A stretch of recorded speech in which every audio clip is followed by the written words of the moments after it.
5ই August ছাত্র জনতার বিক্ষোভের মাধ্যমে স্বৈরাচারী শেখ হাসিনার পতনের পর দেশের নানা অনিয়ম দেশের মানুষের সামনে উঠে আসছে।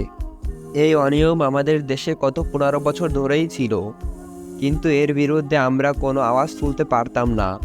যারা পাসপোর্ট বানিয়েছেন আপনারা জানেন পাসপোর্ট অফিসে আমাদের কত ভোগান্তি হতো।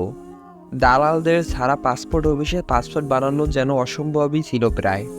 দালালদের হাজার হাজার টাকা খাইয়ে পাসপোর্ট তৈরি করতে হতো। এবার সেনাবাহিনী আঞ্চলিক পাসপোর্ট অফিসে 2 জন দালালকে ধরে রামধোলাই দিল।